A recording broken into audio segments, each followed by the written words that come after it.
మాకు 3 నెలలు ఎన్నికలకు పోయినాయి. 3 నెలల్లో మీ కుర్చీల్లో కూర్చోవటానికి సమయం చాలలేదు. నిన్నటి నుంచే పరిపాలన ప్రారంభమైంది. కాబట్టి దయచేసి మీరు కూడా అర్థం చేసుకోవాలి. మనం కొత్తగా ఇంట్లోకి వెళ్ళి అక్కడ ఇల్లు కట్టుకొని అక్కడ కాపురం చేయాలంటే ఎంత సమయం పట్టుద్దో ఇక్కడ ఇల్లు కూల్చినటువంటి ఇంటిలోకి వెళ్ళాల్సి వచ్చింది. కాబట్టి కూల్చిన ఇల్లు లేపటం, మళ్ళీ దాన్ని బాగు చేయటం, దాంట్లో కాపురం పెట్టి సంసారం సాగాలంటే కొంత కష్టమే ఉంది.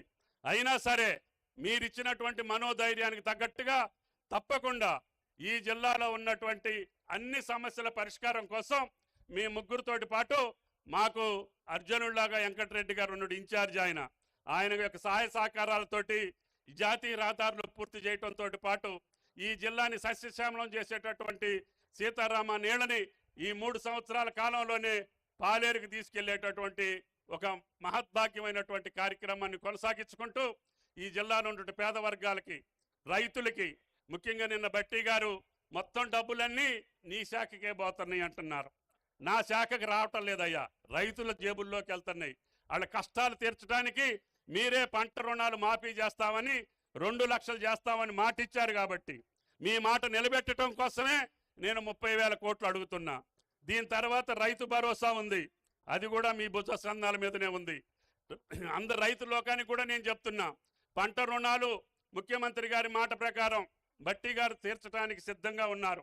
దాని తర్వాత రైతు భరోసా మీద కూడా గతంలో జరిగినటువంటి పద్ధతుల్ని మీ అందరి యొక్క అభిప్రాయాలు తీసుకుంటున్నాం. ఇప్పటికే రైతులందరిని అడుగుతున్నాం, ప్రజాప్రతినిధులను కూడా అడుగుతున్నాం. ఎవరు దీని మీద సరైనటువంటి సూచనలు సలహాలు ఇస్తే అందరికీ న్యాయం జరిగేటట్టుగా, ముఖ్యంగా పంట పండించేటటువంటి రైతుకి మేలు జరిగేటట్టుగానే ఈ పథకాన్ని రూపొందించాలనేది ముఖ్యమంత్రి గారి యొక్క కోరిక. ఆ కోరిక తగ్గట్టుగా పంట వేయినటువంటి భూములకి, పడావు భూములకి డబ్బులు కాకుండా పంట వేసినటువంటి నిజమైనటువంటి కష్టపడ్డటువంటి రైతుకి ఇవ్వాలనేది ప్రభుత్వం యొక్క లక్ష్యం. దాన్ని తప్పకుండా కొద్దిగా ఆలస్యమైన ఆ విధి విధానాల రూపకల్పనలో బట్టి గారి ఆధ్వర్యంలో కమిటీ ఉంది.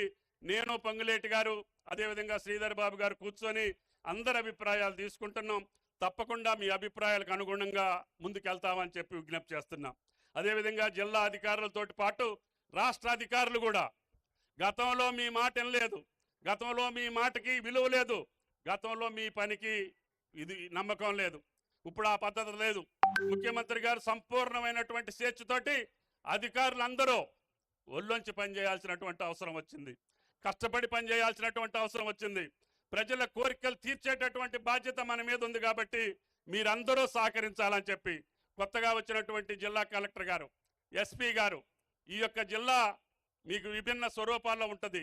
ఒక పక్క ఛత్తీస్గఢ్ ఉంటుంది, ఒక పక్క ఒరిస్సా ఉంటుంది, ఒక పక్క ఆంధ్రప్రదేశ్ ఉంటుంది, ఒక పక్క మనం ఉంటాం.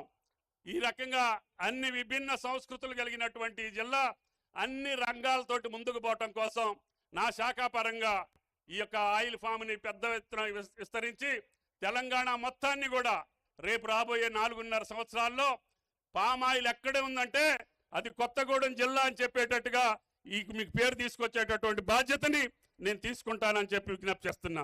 దానికి అన్నిటికీ సహకరించేటటువంటి పెద్దలందరి సహకారం మీ యొక్క స్ఫూర్తితోటి ముందుకెళ్తామని చెప్పి విజ్ఞప్తి చేస్తూ ఈ అవకాశం ఇచ్చినటువంటి